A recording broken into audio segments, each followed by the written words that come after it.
జాతీయవాద జర్నలిజానికి అసలైన వేదిక నేషనలిస్ట్ హబ్ ని సబ్స్క్రైబ్ చేసుకోండి. నోటిఫికేషన్స్ కోసం బెల్ ఐకాన్ పై క్లిక్ చేయండి. గిరిధర్ గారు ఎలా ఉన్నారు? చాలా బాగున్నాను సాయి. నేను అక్కడ ఓం పర్వతం దర్శనం చేసుకుని వచ్చాను. మనం గ్లోబల్ రౌండ్ అప్ లో మనం చర్చించాం చాలా సార్లు, దాని గురించే వెళ్ళడం జరిగింది. నేపాల్ ఆ ప్రాంతం అంతా కూడాను క్లెయిమ్ చేస్తున్నది చైనా ప్రేరణతోటి. వాళ్ళు అంతా వాళ్ళ నేపాల్ 100 రూపాయల నోట్లో కూడా వాళ్ళ మ్యాప్ లో యాడ్ చేయడం జరిగింది. జయశంకర్ గారు దాన్ని కూడా ఖండించారు. మీరు నోట్లలో మ్యాపులు వేసుకున్నంత మాత్రాన గ్రౌండ్ రియాలిటీస్ ఏం మారవు అని చెప్పారు. 75-80 ఏళ్ల తర్వాత సడన్ గా వాళ్ళు నేపాల్ ఈరోజు చేయడం అన్నది దౌర్భాగ్యమైన పరిస్థితి. ఆ ప్రాంతాలు దర్శించడానికి వెళ్ళాను నేను. అక్కడ లిపు లేక్, కాలాపాని. లిపు లేక్ మనకు పర్మిట్ చేయరు, ఎందుకంటే Lipu lake is a pass. దీని లిటరల్ గా ట్రై జంక్షన్. చైనా ఆక్రమిత టిబెట్ అలాగే నేపాల్ మన భారత సరిహద్దులు 3 కలిసేటువంటి ప్రాంతంలో ఓం పర్వతం ఉన్నది. అక్కడికి వెళ్ళి వచ్చాను. అక్కడ ఇతరత్ర కాలాపాని ఆ ప్రాంతాలన్నీ కూడా దర్శించడం జరిగింది. ఆ ప్రాంతం అంతా ఎలా ఉన్నదో అక్కడ విశేషాలు ఏంటి మనకు తెలుసుకునే ప్రయత్నం చేసి వచ్చాను నేను. ఎలా ఉంది సార్? అంటే బార్డర్ సెక్యూరిటీ పరంగా అయితే మనం పర్ఫెక్ట్గానే, నాకు తెలిసి మనం లదాఖ్ బార్డర్ ఏరియాస్ అన్నీ కూడా చాలా గట్టిగానే మనం బందోబస్తు ఏర్పాటు చేసుకునే ఉన్నాము. ఏమైనా పిచ్చి విషయాలు వేస్తే మాత్రం డెఫినెట్లీ మూతోడు జవాబు ఇవ్వడానికి సిద్ధంగా మన సైన్యం ఉండి ఉంటుంది.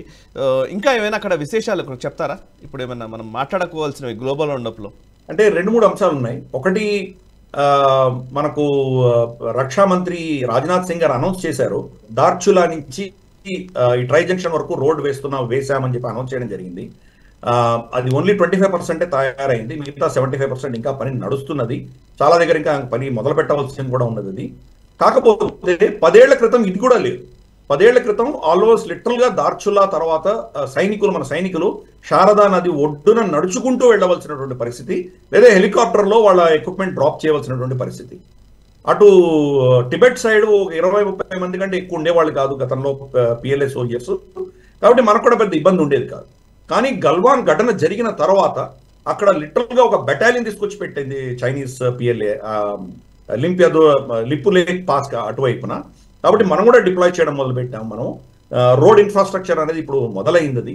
చాలా టఫ్ గా ఉన్నాయి రోడ్స్, మాత్రం చాలా కఠినంగా, చాలా హార్ష్ కండిషన్స్ లో ఉన్నాయి అవి. అయినా కానీ ఏదో రోడ్ అంటూ ఉన్నది. పెద్ద పెద్ద మిలిటరీ ట్రక్స్, కాన్వాయ్స్ వెళ్తున్నాయి. అలాగే మనకి ప్రతి 2 కిలోమీటర్లకి ఒక కాంటింజెంట్ ఏదో ఉన్నది అక్కడ. నేపాల్ బార్డర్ కాపాడుతున్నటువంటి సశస్త్ర సీమా బల్, అలాగే టిబెట్ ని కాపాడుతున్నటువంటి ITBP, Indo Tibetan border police, ఈ 2 ఉన్నాయి. ప్లస్ దాని వెనకాల ఆఫ్ కోర్స్ మన ఆర్మీ కాంటింజెంట్స్ కూడా ఉన్నాయి. చాలా పటిష్టమైనటువంటి గ్రిడ్ పెట్టుకున్నాం మనం. ఐ థింక్ 3 ఎపిసోడ్స్ ముందర మనం డిస్కస్ కూడా చేశాము. 10,000 మంది మన సైనికుల్ని అక్కడ రీడిప్లాయ్ చేశారు పాకిస్తాన్ బార్డర్ నుంచి అని చెప్పి మనం చర్చించుకున్నాము.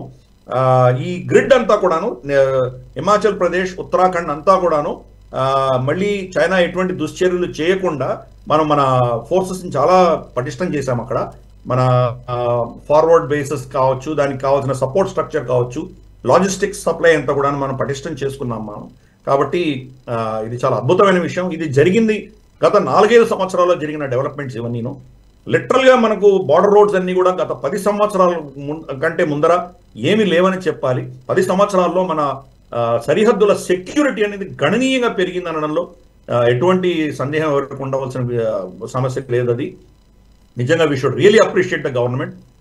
ఈ ప్రభుత్వం ఏదో ఓటే వేయమనో ఈ ప్రభుత్వాన్ని సమర్థిస్తూ నేను మాట్లాడినటువంటి విషయం కాదు. ఇది మన దేశ భద్రత. గత 10 ఏళ్లలో మనకు ఉన్నటువంటి సెక్యూరిటీ గత బహుశా 20-30 ఏళ్లలో ఎప్పుడూ లేనంత సెక్యూరిటీ ఈరోజు మన బార్డర్ ఏరియాస్ లో ఉన్నది. స్పష్టంగా కళ్ళతో మనం వెళ్ళి చూసి రావచ్చు. Very nice sir. I wish I would have come with you. నిజంగా కొంచెం ఈ పొలిటికల్ హడావిడి ఉండడం వల్ల నేను మీతో రాలేకపోయాను. నిజంగా నేను మిస్ అవుతున్నాను. ఐ విష్ మళ్ళొకసారి నేను మీతో పాటు వచ్చే ప్రయత్నం చేస్తాను.